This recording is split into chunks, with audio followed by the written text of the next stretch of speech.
বিপ্লৱী মনটোক যদি বাৰে বাৰে কোৱা হয়, ৰাষ্ট্ৰদ্ৰোহৰ আখ্যা দিয়া হয়, তেনেহ'লে মই তেনেকুৱা হাজাৰটা ৰাষ্ট্ৰদ্ৰোহ কৰি যাম।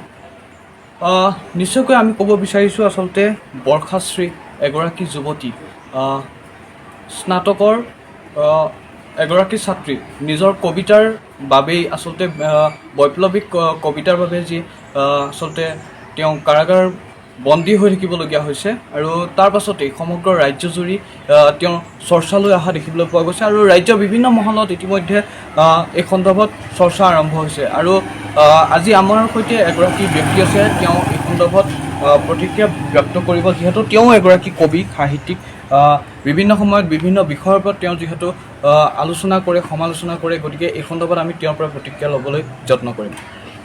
কি ক'ব, যিহেতু এগৰাকী যুৱতীয়ে এটা বিপ্লৱী কবিতা লিখাৰ বাবে তেওঁক আচলতে আটক কৰি কাৰাবন্দী কৰা হৈছে, কি ক'ব এই সন্দৰ্ভত? নমস্কাৰ, মই বিমলজ্যোতি বৰদলৈ, অখিল ইণ্ডিয়া সুৰক্ষা সমিতি অসমৰ সভাপতি।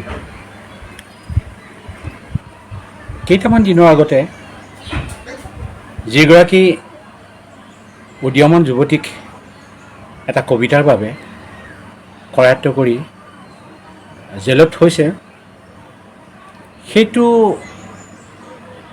চৰকাৰে কি ভাবি থৈছে তেওঁলোকৰ বিচাৰ্য বিষয়।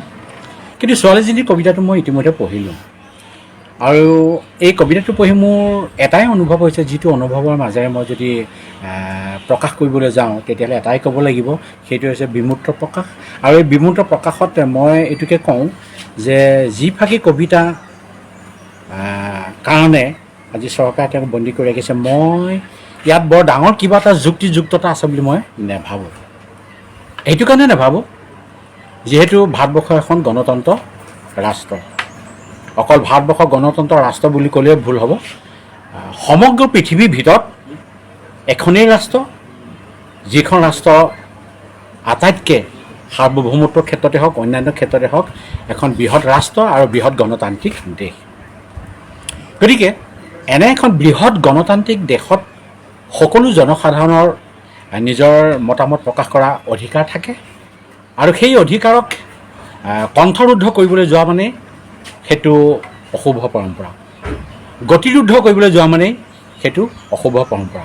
গতিকে কোনোবাই ক'ব পাৰে, নিজৰ ভাৱ প্ৰকাশ কৰিব পাৰে, যিহেতু তেওঁ এগৰাকী কবি, গতিকে কবিত্ব ভাৱেৰে তেওঁৰ অন্তত যিটো আহিছে তাকেই তেওঁ মাধ্যমৰ আকাৰে প্ৰকাশ কৰিছে। গতিকে ইয়াত মই ডাঙৰ কিবা এটা সাংঘাতিক ধৰণৰ এটা ভুল হৈছে বুলি পেলাই মই ভবা নাই বাৰু। গতিকে মই এই সন্দৰ্ভত চৰকাৰক মই আহ্বান জনাইছোঁ, কাৰণ মই জানো যে অসমত এতিয়া যিখন চৰকাৰ চলি আছে সেই চৰকাৰখন হৈছে বিজেপি চৰকাৰ।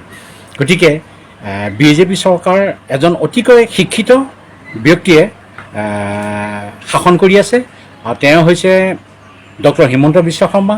গতিকে ডক্টৰ হিমন্ত বিশ্ব শৰ্মা মই নহয়, সকলোৱে এটা বদ্ধমূল ধাৰণা আছে তেওঁৰ প্ৰতি। তেওঁ এজন গুণী জ্ঞানী বিখ্যাত লোক, অকল অসমৰ নহয় সমগ্ৰ ভাৰতৰ বাবে। গতিকে তেনেধৰণৰ এজন ব্যক্তি থকাৰ পিছতো তেওঁ কি চিন্তা চৰ্চাৰে এগৰাকী কবিক এনেধৰণে কৰায়ত্ব কৰি থৈছে, মই এইটো অবুজ সাঁথৰ বুলিয়ে মই ভাবিছোঁ। অবুজ সাঁথৰ হ'লে মই এইটো আহ্বান জনাইছোঁ, যিহেতু তেওঁ এগৰাকী ছাত্ৰী। গতিকে ছাত্ৰ ছাত্ৰীয়ে কিবা এটা ভুল যদি কৰিছে, ভুল কৰাটো স্বাভাৱিক আৰু আমি সেইসকল কণ কণ শিশু বুলি আমি শুধৰাই লোৱাটো আমাৰ নিজৰে এটা দায়িত্ব বা চৰকাৰখনৰ এটা দায়িত্ব। গতিকে মই ভাবোঁ যে সেই ছাত্ৰীগৰাকীয়ে বয়স অনুযায়ী কিবা এটা যদি ভুল কৰিছে, কবিতা এটা মাধ্যমেদি ৰাষ্ট্ৰদ্ৰোহৰ কবিতা লিখি যদি কিবা এটা ভুল কৰিছে, তেতিয়াহ'লে তেওঁক সোধাই লোৱাটো আমাৰ বা তেওঁক সোধাই লোৱাটো চৰকাৰৰ এটা দায়িত্ব বুলি মই বিবেচনা কৰিছোঁ। আৰু তেনেধৰণৰ এটা দায়িত্ব চিন্তা কৰি, যিহেতু এগৰাকী তেওঁৰ ছাত্ৰী আৰু কেইটামান দিনৰ পিছতে তেওঁ পৰীক্ষাও আছে, গতিকে বৃহত্তৰ স্বাৰ্থৰ খাতিৰত, জাতিটোৰ স্বাৰ্থৰ খাতিৰত, তেওঁ পৰিয়ালটোৰ স্বাৰ্থৰ খাতিৰত তেওঁক মুক্তি দি মই ভাবোঁ পৰীক্ষা দিবলৈ দিয়াটো যুক্তি কথা।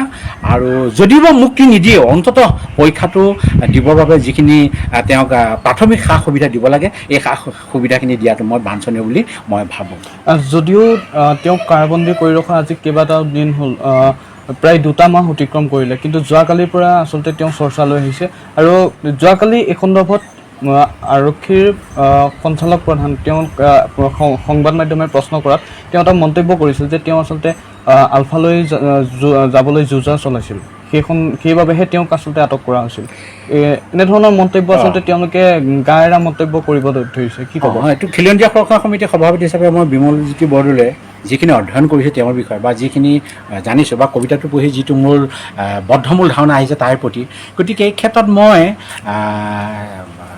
মানে শীৰ্ষ আৰক্ষীৰ বিষয়ে কি কৈছে মই আজিলৈকে শুনা নাই বা মই নাজানো এতিয়া আপুনি প্ৰশ্ন কৰা মতে যদি তেনেধৰণৰ কিবা তেওঁ বাক্য কৰিছে তে কি তথ্যৰ ভিত্তিত কৰিছে সেইটোতো মই নাজানো কেনেধৰণৰ তথ্য আছে তেওঁৰ হাতত যদি তেনেধৰণৰ কিবা তথ্য আছে বা প্ৰমাণ দিব পাৰে তেতিয়াহ'লে এইটো অশুভ পৰম্পৰা বুলিয়ে মই কওঁ কাৰণ যেতিয়াই তেতিয়াই যিকোনো কথা অজুহাত লৈ পেলাই আলফালৈ গমন কৰাটো এটা মই ভাল কথা বুলি মই নিজেও নাভাবোঁ বা আনক মই যাবলৈও নিদিওঁ এই কথাটো কাৰণ কথা হ'ল কি এটা সশস্ত্ৰ সংগ্ৰাম মানে তেওঁলোকে সংগ্ৰাম চলাই আছে আলফাই গতিকে তাত কোনোবাই যোগদান কৰিলেই যে নিজৰ লক্ষ্যত উপনীত হ'ব পাৰিব তেনেকুৱা যুক্তিও মই দেখা নাই গতিকে তেনেধৰণৰ সংগ্ৰামী অনুষ্ঠানত যোগদান নকৰাটো শ্ৰেয় বুলি মই ভাবিছোঁ যোগদান নকৰাটোৱে ভাল গতিকে এই সন্দৰ্ভত শীৰ্ষ আৰক্ষী বিষয়ে মন্তব্য কেনেধৰণে দিছে যদি সঁচা তেতিয়াহ'লে মোৰ তাত ক'ব লগা একো নাই যদি মিছা তেতিয়াহ'লে মোৰ তাত ক'ব লগা আছে যে শীৰ্ষ আৰক্ষী বিষয়া কিয় মই নিজে হ'লেও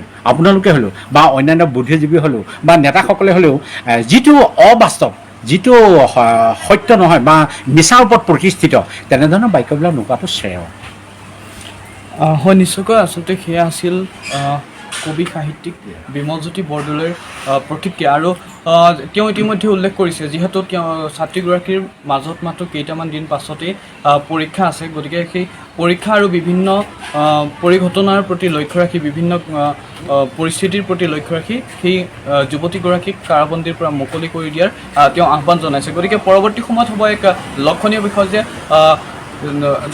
অসম আৰক্ষী তথা অসম চৰকাৰে এই যুৱতীগৰাকীৰ ক্ষেত্ৰত বৰ্ষাচীৰ ক্ষেত্ৰত কেনেধৰণৰ ব্যৱস্থা গ্ৰহণ কৰিব বৰ্ষাচীক আচলতে মুকলি কৰি দিব নে নাই সেয়া আগন্তুক সময়ত হ'ব এক লক্ষণীয় বিষয় Novelty stores. All kinds of imitation jewelry, city gold, gift items, ladies' bags, etc. sold here. Our address is Old Bollywood, Jorhat 785001. So come today and buy your favorite product. Notice view. Hoitor Boycott, Nirbija.